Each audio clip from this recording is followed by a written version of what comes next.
regarding your family, her mom wasn't as helpful, and eventually it drove a wedge between herself and her mom and her father.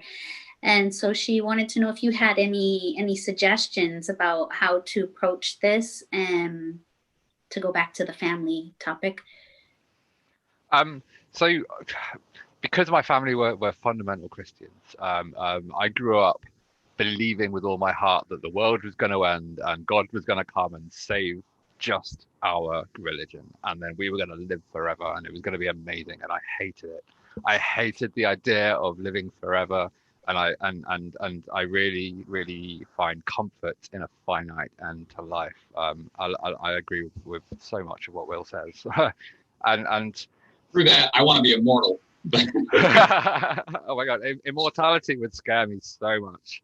Um, so again, it's really important. I know that I've only got a few years or however many years left. I know that life is finite, and I know that spending my life wishing my family would change their minds when there's nothing that I can reasonably do to help them change their minds would just kind of drive me into this deep pit of depression and despair. And I have been there in the past.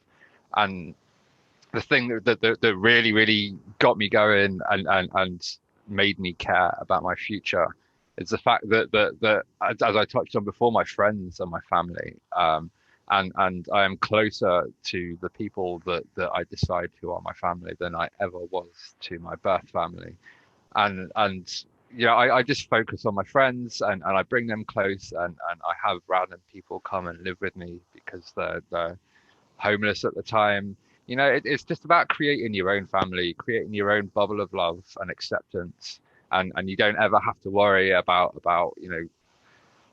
your birth family. If they hate you, they hate you. You can't do anything about that. If they can't get past the fact that you're transitioning, then screw them. Like, concentrate on your life, make your life happy, and if that is with or without your family, so be it. Can I add something to that? My father and I didn't speak for 8 months.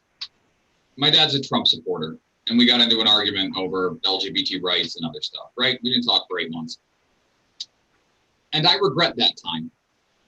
I regret that I did that. Just because my father and I don't agree about that doesn't mean that we can't have a relationship and I don't love my dad. I love my dad. I don't agree with a lot of his beliefs. He'll make a statement like, Muslims are infiltrating America and they're going to institute Sharia law. And I'm like, ugh.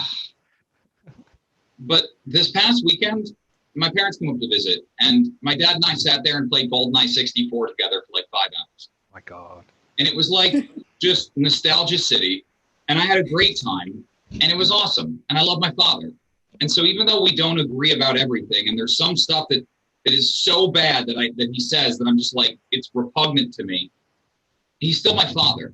And so I think a lot of transgender people, I'm not saying that you should be in an abusive relationship. If someone's abusive to you, flat out abusive, and like their relationship's totally toxic, clearly there's no benefit to that.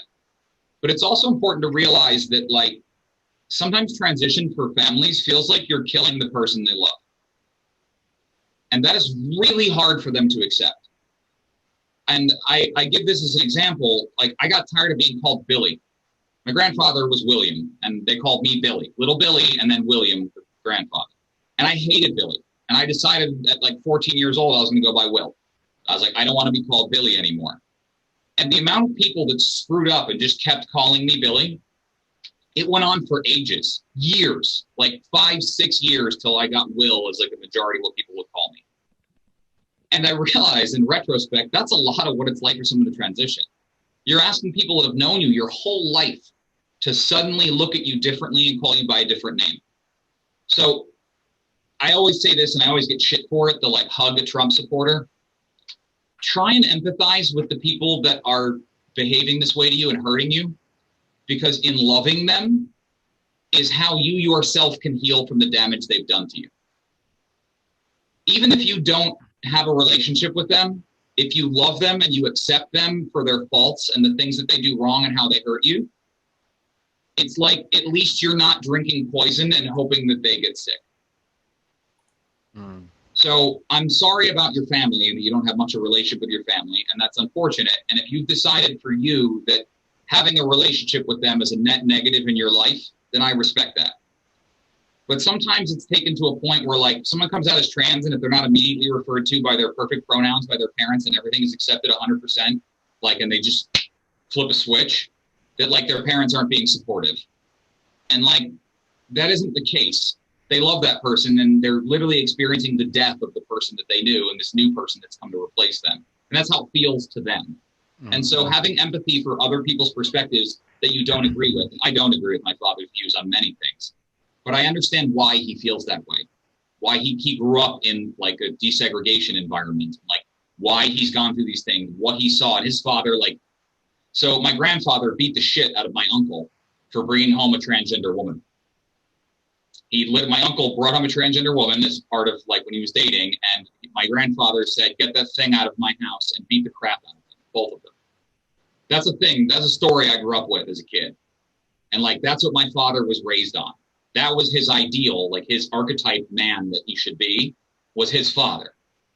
I've chosen through a lot of therapy, which I can't even tell you how much therapy I've done, to not carry on that cycle. But at the same time, having empathy for these people that hurt you is the only way that you will ever actually heal from the damage they have done. Otherwise, you just bury it. So just keep it in mind.